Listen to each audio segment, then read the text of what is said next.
Hello guys, আজকে আমি আপনাদেরকে দেখাবো যে কিভাবে আপনি এই ধরনের অ্যাডভান্সড টেক্সট তৈরি করতে পারেন আফটার ইফেক্টস।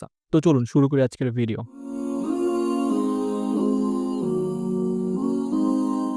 তো প্রথমেই আমি একটা ফুটেজ আফটার ইফেক্টস এ ইম্পোর্ট করে নিয়েছি। আমি এটা এমনভাবে দেখানোর চেষ্টা করব যেন আপনি যদি বিগিনারও হন তাহলেও যেন আপনি এইটা রিক্রিয়েট করতে পারেন।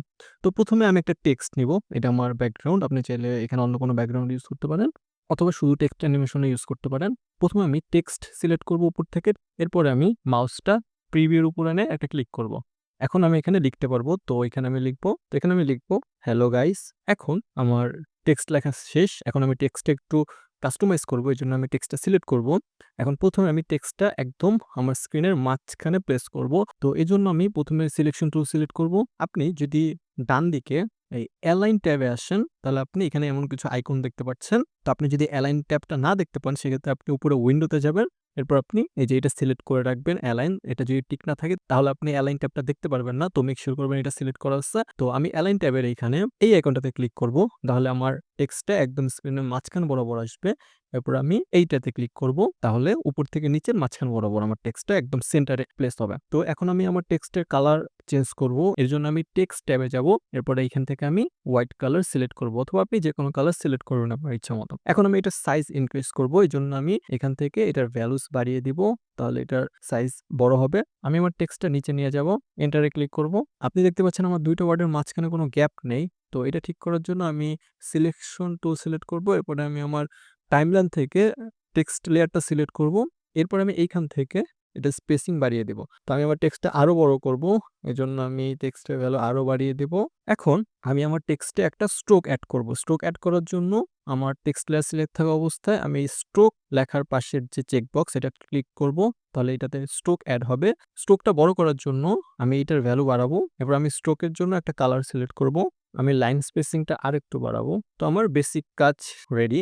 এখন এটাকে আমি একটা 3D লুক দেব যেন এটা দেখতে আরো বেশি প্রফেশনাল লাগে। তো 3D লুক দেওয়ার জন্য আমি এখানে বেশ কিছু ইফেক্ট এড করব। তো ফার্স্ট যে ইফেক্টটা আমি এড করব সেটা হলো বেভেল। এজন্য আমি টেক্সট লেয়ারটা সিলেক্ট করব।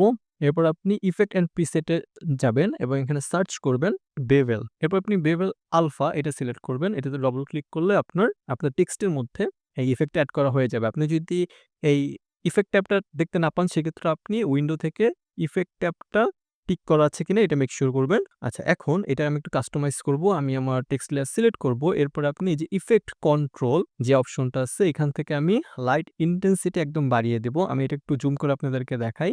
আচ্ছা, এরপর আমি এজ থিকনেস এটা বাড়িয়ে দেব।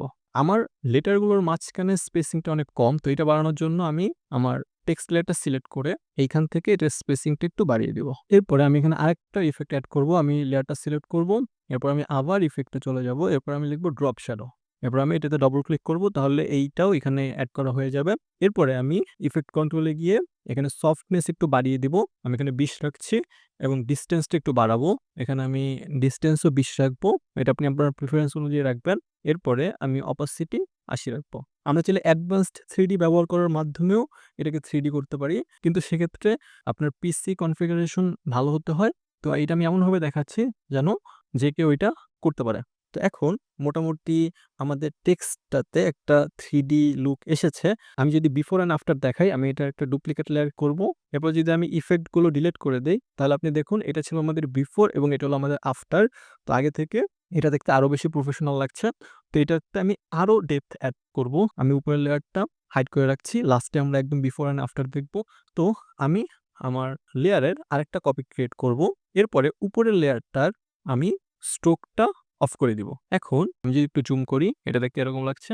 তো এখান থেকে আমি উপরের লেয়ারের শ্যাডো অপাসিটিটা 80 থেকে আরো কমিয়ে 40 করে দিব।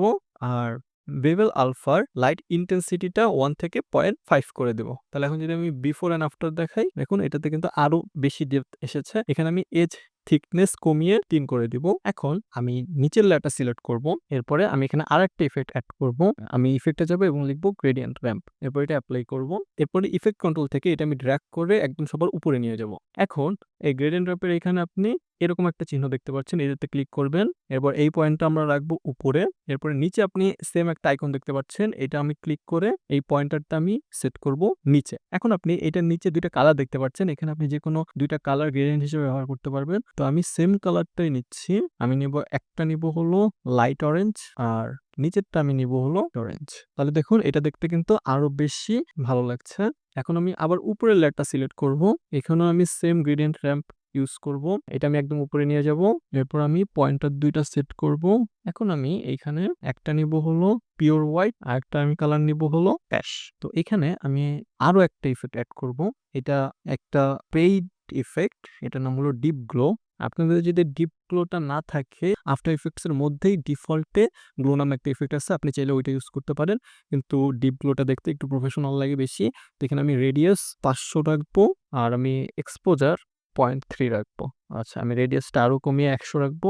ওকে, তো এটা ছিল বিফোর, এটা ছিল আফটার। আচ্ছা, আমি এইটা সেকেন্ড লেয়ারে না দিয়ে আমি প্রথম লেয়ারে দিব। তো এটা আমি রেডিয়াস রাখবো 10 এবং এক্সপোজার রাখবো 0.1। আপনার সিন অনুযায়ী আপনি দেখবেন যে কোনটা বেশি ভালো লাগে। এটা বিফোর, এটা আফটার, হালকা একটা গ্লো অ্যাড হয়েছে এখানে। এখন আমি আমার টেক্সটের পেছনে একটা গ্লাস টাইপের বর্ডার ইউজ করব। তো এজন্য আমি এই উপর থেকে এই রেক্টেঙ্গুলার আইকনে ক্লিক করে ধরে রাখবো। এরপর আমি রাউন্ডেড রেক্টেঙ্গুলার টুল এটা সিলেক্ট করব। মেক শিওর করবেন যেন আপনার টাইমলাইনে কোনো লেয়ার সিলেক্ট করা না থাকে। এখন আমি স্ক্রিনের উপরে ড্র্যাগ করব। এরপর একটা শেপ তৈরি করব। এরপর আমি শেপটা একদম টেক্সটের নিচে নিয়ে যাব। এখন আমি শেপটাকেও অ্যালাইন করে একদম মাঝ বরাবর রাখবো। আপনি রাউন্ডেড রেক্টেঙ্গুলার নিলে আপনার শেপের কর্নারগুলো রাউন্ড থাকবে, এটা দেখতে বেশি প্রফেশনাল লাগে। আপনি চাইলে শেপ প্রপার্টিসে গিয়ে এই রাউন্ডনেসটা কন্ট্রোল করতে পারেন। তো আমি এতটুকু রাখবো।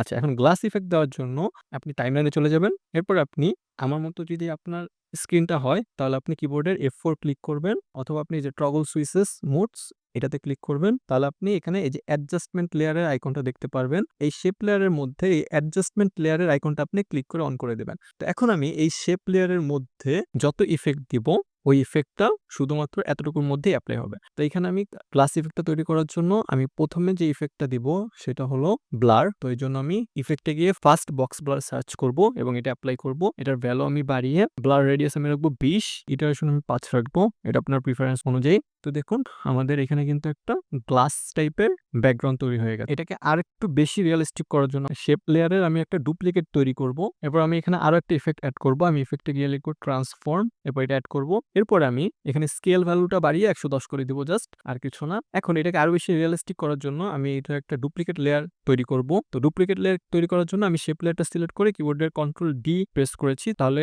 ওইটার একটা ডুপ্লিকেট লেয়ার তৈরি হয়ে যাবে। এরপর আমি উপরের লেয়ারটা সিলেক্ট করব। এখান থেকে আমি যে ইফেক্টগুলো অ্যাড করেছিলাম এটা ডিলিট করে দেব, যে উপরের লেয়ারটাতে কোনো ইফেক্ট থাকবে না। এরপর এখানে যে আমি অ্যাডজাস্টমেন্ট লেয়ার তৈরি করেছিলাম এটা আমি অফ করে দিব, তো যেন পিওর শেপটা শুধু থাকে। এরপরে আমরা চলে যাব শেপ প্রপার্টিসে। তো এখানে আমি কোনো স্ট্রোক রাখবো না, স্ট্রোক আমি নান রেখেছি এবং ফিল কালার এখানে রাখা হয়েছে। তো ফিল কালারটা আমি একদম ব্ল্যাক রাখবো।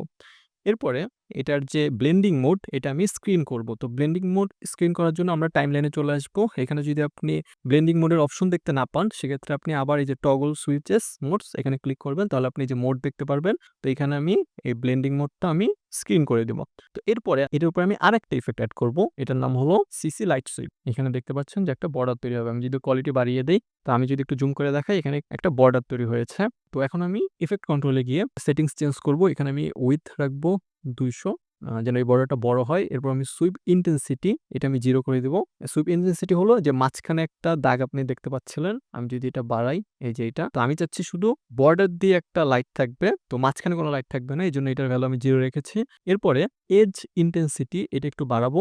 এরপরে আমি এইটার ডিরেকশনটা একটু চেঞ্জ করব। তো আমি সুইপ ইন্টেন্সিটি এই ইফেক্টটা সিলেক্ট করে কিবোর্ডে কন্ট্রোল ডি ক্লিক করব, তাহলে এটা একটা ডুপ্লিকেট লেয়ার তৈরি হবে। তো এইটার ডিরেকশনটা আমি চেঞ্জ করে দিব। এরপর আমি আরেকটা ডুপ্লিকেট তৈরি করব। এরপরে এটার ডিরেকশনও চেঞ্জ করে দিব কিছুটা।